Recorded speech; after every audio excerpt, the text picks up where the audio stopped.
City cooperative bank ಲಾಭದಾಯಕವಾಗಿ ಚೇತರಿಕೆ. C. Sundar ಅಭಿಮತ.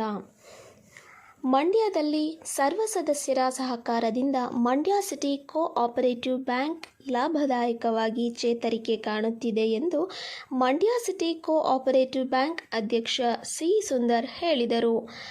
ನಗರದಲ್ಲಿರುವ ಡಾಕ್ಟರ್ ಬಿ.ಆರ್. ಅಂಬೇಡ್ಕರ್ ಭವನದಲ್ಲಿ ಮಂಡ್ಯ ಸಿಟಿ ಕೋಆಪರೇಟಿವ್ ಬ್ಯಾಂಕ್ ಆಡಳಿತ ಮಂಡಳಿ ಆಯೋಜಿಸಿದ್ದ ಸರ್ವ ಸದಸ್ಯರ 40ನೇ ವಾರ್ಷಿಕ ಮಹಾಸಭೆಯನ್ನು ಅಧ್ಯಕ್ಷತೆ ವಹಿಸಿ ಅವರು ಮಾತನಾಡಿದರು.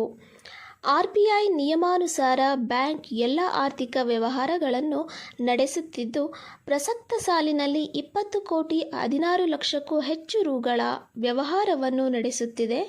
ಇದಕ್ಕೆಲ್ಲ ಸಹಕಾರ ಸರ್ವ ಸದಸ್ಯರದ್ದು ಮತ್ತು ಠೇವಣಿದಾರರಾಗಿದ್ದೆ ಎಂದು ನುಡಿದರು. ಬ್ಯಾಂಕ್ ಕ್ರಮದಲ್ಲಿ ಮಂಡ್ಯ ಸಿಟಿ ಕೋಆಪರೇಟಿವ್ ಬ್ಯಾಂಕ್ ಆಡಳಿತ ಮಂಡಳಿ ಉಪಾಧ್ಯಕ್ಷೆ ಸತ್ಯಸಾವಿತ್ರಿ, ನಿರ್ದೇಶಕರಾದ H. Ashok Halalli, Tirumachari, H S. Chennappa, B D. Purushottam, H R. Raghavendra, B C. Suresh, N. Lakshetty, Somashekar Keragodu, H R. Ramya, R. Nagaiah, K. Ramalingegowda, H R. Suresh ಮತ್ತು ವ್ಯವಸ್ಥಾಪಕ ಜೆ. ಅಶೋಕ್ ಮತ್ತು ಸಹಾಯಕರು ಹಾಜರಿದ್ದರು. ಈಗ ಸುಮಾರು ಸತತ 4 ವರ್ಷದ ಪ್ರಯತ್ನದ ಫಲವಾಗಿ ಭಾರತೀಯ ರಿಸರ್ವ್ ಬ್ಯಾಂಕ್ ನಿಯಂತ್ರಣ ಮೇಲ್ವಿಚಾರಣೆ ತಡೆಯನ್ನ ವಾಪಸ್ ತಗತ್ತು.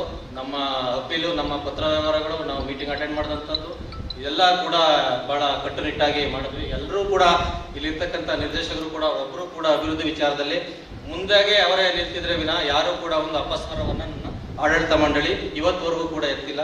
ವಿಶೇಷವಾಗಿ ಅವ್ರ ಸಹಕಾರಕ್ಕೆ ಮತ್ತೊಮ್ಮೆ ಅವರಿಗೆ ನಾನು ಕೃತಜ್ಞತೆಯನ್ನು ಸಲ್ಲಿಸಬೇಕು.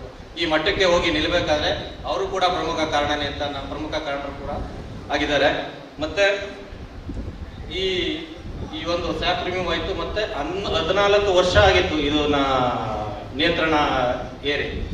ಈಗ ಅದು ರಿಮ್ಯೂವ್ ಆಯ್ತು. ಈಗ ಲಾಭಾಂಶಕ್ಕೂ ಗೊತ್ತು. ನಮ್ಗೆ ಲಾಭಾಂಶಕ್ಕೆ ಬಂದಾಗ ಸುಮಾರು 22 ವರ್ಷ ಆಗಿತ್ತು ಡಿವಿಡೆಂಡ್ ಕೊಟ್ಟು. ಮೊನ್ನೆ ಶ್ರೀಲಿಂಗಣ್ಣವ್ರು ಇದ್ರೆ ಆ ಟೈಮಲ್ಲೆಲ್ಲ ಕೊಟ್ಟಿದ್ರೆ ನಾವು ಸ್ವತಃ ಅಧಿಕಾರ ಇತ್ತು ಅವ್ರಿಗೆ. ಈಗ ನಮ್ಗೆ ಸ್ವಂತ ಅಧಿಕಾರ ಇಲ್ಲ. ಆರ್ಬಿಐ ಮತ್ತು ಪಟ್ಟಣ ಬ್ಯಾಂಕ್ಗಳ ನಿಯಂತ್ರಣದ ಅಡಿಯಲ್ಲಿದ್ದೀವಿ ನಾವೀಗ. ಯಾರು ಕೂಡ ಏನು ಮಾಡಕ್ಕಾಗಲ್ಲ ಯಾರ ನಿಯಮಗಳು ಬಿಟ್ಟು. ಈಗ ನಮಗೆ ಬಂದಿದೆ ಅಂದ್ರೆ ಒಂದು ಸಂತೋಷ. ನಿಯಮದ ಅಡಿಯಲ್ಲಿ ನಾವು ಲಾಭಕ್ಕೆ ಹೋಗಿದ್ದೀವಿ ಅಂದ್ರೆ ಎಲ್ಲ ಒಂದ್ ಕಡೆ ನಾವು ಗಟ್ಟಿಯಾಗಿ ಮುನ್ನಡೆಸೋದಕ್ಕೆ ಎಲ್ಲರೂ ಕೂಡ ಸಹಕರಿಸಿದ್ದಾರೆ ಇದರಲ್ಲಿ. ಅದಕ್ಕೂ ಕೂಡ ನಾನು ಇದಕ್ಕೆ ಆರ್ಬಿಐಗೆ ನಾವು ಧನ್ಯವಾದಗಳನ್ನ ನಾವು ತಿಳಿಸ್ಬೇಕು ಆ ವಿಚಾರದಲ್ಲಿ. ಮತ್ತೆ ಇದಕ್ಕೆ ಠೇವಣಿಗಳನ್ನ ಇಡಬೇಕು. ಈ ಕೇಸ್ಗಳು ಇವೆಲ್ಲ ಈಗ ಯಾವುದು ಕೂಡ ತಪ್ಪಿಸ್ಕೊಳ್ಳುವಂಥದ್ದೇನಲ್ಲ. ನ್ಯಾಯಾಲಯದಲ್ಲಿ ಇರ್ಬೋದು, ಇನ್ನೊಂದಿರ್ಬೋದು, ತಡೆಯಾಜ್ಞೆ ಇರ್ಬೋದು, ಏನೇ ಆದ್ರೂ ತೂಗು ಕತ್ತಿ ಅಂತ ಹೇಳ್ತಾರೆ, ಅದನ್ನ ಆ ರೀತಿ ಇದ್ದೇ ಇರ್ತದೆ. ಅದು ನಾಳೆ ದಿನ ಅವರ ಮಕ್ಕಳು, ಹೆಂಡತಿ ಮಕ್ಕಳೆಲ್ಲ ಪಾರ್ಟಿ ಮಾಡಿ ಕೇಸ್ಗಳಾಗ್ಲೇ ಆಗಿದೆ ಈಗಾಗಲೇ. ಸೊ ಇಂಥ ಅವಕಾಶಗಳಿಲ್ಲ. ಯಾರ ಕೇಸ್ಗಳಿರ್ತಕ್ಕಂಥವ್ರು ಹಣಗಳನ್ನ ಕಟ್ಟೋದಕ್ಕೆ ಮೊದಲು ಪ್ರಯತ್ನ ಮಾಡಿ. ಅದು ಕೂಡ ನಾನು ಸಲಹೆಯನ್ನ ಈ ಸಂದರ್ಭದಲ್ಲಿ ಮಾತಾಡ್ತೀನಿ. ಮತ್ತೆ ಠೇವಣಿಗಳು ಇಡೋದಕ್ಕೆ ಪ್ರಯತ್ನ ಮಾಡಿ. ಈಗ ಆರ್ಬಿಐ ಸುತ್ತಲೇ ಪ್ರಕಾರ ಎಲ್ಲ ಬಿಗಿ ಹಿಡಿತದಲ್ಲಿ ಬ್ಯಾಂಕ್ ಇದೆ. ಯಾವುದೂ ಕೂಡ ಎಲ್ಲೂ ಏನೂ ಲೋಪ ಆಗೋದಿಲ್ಲ. ಎಲ್ಲ ಕೂಡ ಅದರಲ್ಲಿ ಪಾರದರ್ಶಕವಾಗಿದೆ ಅಂತ ಈಗಾಗಲೇ ನೀವುಗಳೇ ಆಡಳಿತ ಮತ್ತೆ ಪೇಪರ್ ವಿಚಾರದಲ್ಲಿ ಯಾರು ಕೂಡ ಒಂದು ಕ್ವಶನ್ ಮಾಡಿಲ್ಲ. ಎಲ್ಲ ಸರಿ ಇದೆ ಅಂತ ಮಾತಾಡಿದ್ರಿ. ಅದು ಕೂಡ ನೀವು ಈಗ ನ್ಯೂನತೆಗಳಿದ್ರೆ ಈಗ ನೀವೆಲ್ಲ ಬಿಡ್ತಿರ್ಲಿಲ್ಲ. ಇಲ್ಲ ಚರ್ಚೆ ಮಾಡಿದ್ರೆ ಯಾವ ನೀವು ಮಾಡೋದು ಅನೇಕನ ಅಂತ ಹೇಳ್ತೀರಿ. ಸೊ ಒಂದು ಸುಧಾರಣೆಯನ್ನ ನಾವು ನಮ್ಮ ಆಡಳಿತ ಮಂಡಳಿನಲ್ಲಿ ನಾವು ಮಾಡಿದ್ದೀವಿ.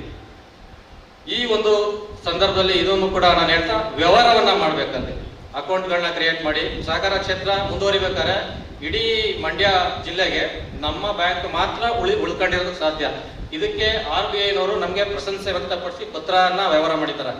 ನಿಮ್ಮ ಬ್ಯಾಂಕ್ ಉಳಿದಿದೆ, ಇಡೀ ಮಂಡ್ಯ ಜಿಲ್ಲೆನಲ್ಲಿ ಇದೊಂದೇ ಉಳ್ಕೊಂಡಿರೋದು. ಲೋಕ್ ಭವನಿ ಅದುವೇ ಇದು ಮುಳುಗುವಂತದಲ್ಲಿದೆ, ಶಿಂಶಾನು ಮುಳುಗುವಂತದಲ್ಲಿದೆ. ಇದು ಚಿಗುರುವ ಹಂತವನ್ನ ತಲುಪಿ ಚಿಗುರುವ ಹಂತ ಕಾಣಿಸ್ತಾ ಇದೆ ಅಂತೇಳಿ 2 ಕೂಡ 22 ವರ್ಷ ನಂತರ ರಿಮೂವ್ ಮಾಡಿದ್ರು.